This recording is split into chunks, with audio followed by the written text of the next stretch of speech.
Jessii Vee, and in today's video I'm going to be telling you two very scary digital camera stories. The first one has to do with the Barbie digital camera, which many of us may have had as kids. And the second one is a really scary story that comes from Japan. I couldn't sleep after doing research for it. So you're in for a lot today. Get ready. But before we get started, of course, I have weirdly unusual but cute new plushies to show you that we just added. The first one is a very fuzzy tie-dye snail. Look how cute this is. It's so squishy. It's literally called Squishyverse, and it feels like a stress toy or something. And it's so soft and fabulous. We have a little fuzzy rainbow with a happy face and little feet. It is the cutest thing ever. This is another Pom Pal. So if you would like either of these new summer plushies, I have linked it down below. And of course, $1 from every purchase goes towards Lyme disease research. Okay, so like I said, we're gonna be starting with the story about the Barbie digital camera. Back in the 90s, there were so many Barbie digital cameras that were released, and I remember my sister and I both had one, and we took them everywhere, and we thought it was so cool because it basically acted like a real camera. It wasn't just a toy, even though it definitely looked like one. It actually took real colored photos. You could take all of your photos and then go to the store to get them developed. And back when we were kids, we were of course very terrible photographers. We'd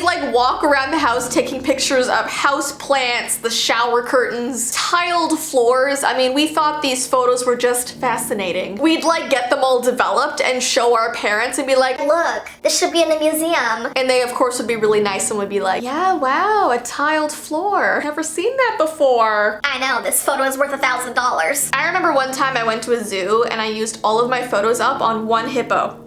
One hippo. So yeah, 50 photos, and they were all basically blurry or had my thumb in front of the lens. I think I still have an album of that, of the one hippo butt. Now, a lot of these cameras came in a package with a Barbie photo album and a Barbie picture frame, so absolutely everybody wanted one. And I found this really creepy story from 1997 about a girl who got one of these cameras for her birthday. She started using it right away. She was taking photos of her dog, her ballet shoes, her little flower purse. Basically, whatever she had in her room, she wanted to take a photo of, which, relatable, we did the same thing. Well, one day while they were out hiking, she sat down on a tree stump to tie her shoes and walked away, accidentally leaving her Barbie camera on the ground. She didn't realize until they were almost halfway done their walk. She began screaming and crying, and her parents went all the way back to look for the camera, but they couldn't find it anywhere. Now, there was this little cabin by the parking lot of the trail, and it had this massive lost and found box. So her parents said they would go back and check if it was there the next day. Now, lucky for her, it was, and the girl was so happy. She immediately tried to start taking photos again, but oddly enough, the camera card was full, which she thought was strange because she hadn't taken that many photos yet. They went to get the photos developed, and when she finally received them, she flipped through them to see all the ones she took of her house and her backyard and at school. But then finally towards the end, there was a handful of photos that she did not recognize, and she knew for sure that she did not take them. The first few were blurry photos of the forest they were in, and as she flipped through, she began to see blurry hooded silhouettes amongst the trees, and the very last photo she saw was a hooded creature with bright yellow eyes. And that's how this tale ends. So we have no idea who found this camera and returned it to the lost and found, but they definitely took a lot of photos of things in the woods that you should not be seeing or be around. So yeah, I thought that was pretty creepy, especially because I had a Barbie camera myself as a kid, and I actually read a lot of other stories about kids who used that camera and caught a lot of strange things when they developed the film later. So maybe I should try and find one of these Barbie cameras on eBay and see what happens with me, because I'm crazy. Okay, and then next we have another story from Japan, and this one is just called Digital Camera. Like I said, this story was told by a young girl from Japan, and her name is Aza. And in her story, she says that she found out one of her family members that she had never met passed away, and she had a little daughter named Yuki. Now, Yuki's father wasn't able to take care of her her anymore. So he asked if Asa and her mother would take care of Yuki. They said yes because they really wanted to help in any way that they could. But when the little girl was dropped off, she refused to be ever left alone. She wouldn't leave their side. And it started to become a major problem as the weeks went on. Asa's mother couldn't go anywhere without Yuki, and she just constantly needed attention, which I get. She's obviously been through major trauma with her mother dying. So one day, Asa's mother told her that she had to go out of town for a few days and asked if she would watch Yuki. Asa said yes because once again, she really wanted to help. So as her mother was leaving, she said, "Yuki, please be good, behave yourself." Asa tried to talk to Yuki and play some games with her, but the little girl's behavior was very strange. She had this teddy bear tucked tightly under her arm and never ever let go of it. She also never smiled. All she ever did was quietly sit in the corner and stare at the wall. And it made Asa feel very uneasy. Asa was constantly trying to find something that would entertain her, and she had just bought a new digital camera and decided to let Yuki play with her older one. And when she saw the camera, her eyes instantly lit up. Asa showed her how to use it, and she ran all around the apartment taking photos of different things, and there was finally a bright smile on Yuki's face. That evening, Asa discovered how difficult Yuki was to deal with without her mother there, and whenever she tried to leave the room, she would start crying and screaming her name. Asa just couldn't leave her alone or she would make this huge fuss. She even insisted on going to the bathroom with her, which was very embarrassing. At bedtime, she refused to stay in the guest room and insisted on sleeping in Asa's bed. Asa read her a bedtime story, and after a while, Yuki finally fell asleep. That was when Asa noticed her teddy bear. One of its legs was charred and blackened, as if it had been burned by fire. It was extremely strange to see. Then, in the middle of the night, Asa was awoken by a very strange sound. And when she turned over, she saw that something was wrong with Yuki. She was trembling and shaking. Her eyes were wide open, her teeth were chattering, and tears were streaming down her face. So of course, Asa asked her what was wrong, and she said, "She's looking at me again." And Asa asked her who she was talking about, and Yuki replied with, "The dark woman." She wouldn't say anything more, and Asa tried to comfort her and tell her that it was just her imagination, but she just kept shaking and whimpering, and it took her forever to fall back asleep. The next day, Yuki seemed fine again. She loved playing with the digital camera, and when Asa's mother finally came home, she decided to ask her how Yuki's mom really died. She said that Yuki's mother was a very troubled woman, and she poured gasoline all over herself and lit a match in their house. Apparently, Yuki doesn't even really know that her mother is dead. She just thinks she went on a long holiday. Her father just didn't have the heart to tell her the truth of what really happened. Well, a few days after this conversation, Yuki suddenly died. Asa's mom had been trying to change Yuki's behavior, so she had forced the little girl to finally sleep in the guest bedroom. And even though Yuki screamed and cried, she left her there alone and locked the door. In the morning, they found Yuki lying there motionless. She had died in her sleep, and there were no marks on her body. She was a perfectly healthy girl, and she had just mysteriously passed away. There was absolutely no explanation. After the funeral, Yuki's family returned the digital camera to Asa as something to remember her by, and the memory card was full of random photos that Yuki had taken, and when Asa browsed through them, tears came to her eyes. There were pictures of all inside their apartment, of flowers, dogs, toys, candy, just a bunch of silly pictures that a child would take. But then she came to the very last photo, and it made her blood run cold. Her hands were trembling, and she wanted to scream, but nothing would come out. And the timestamp on the photo showed that it had been taken the night that Yuki died. And here was that last photo.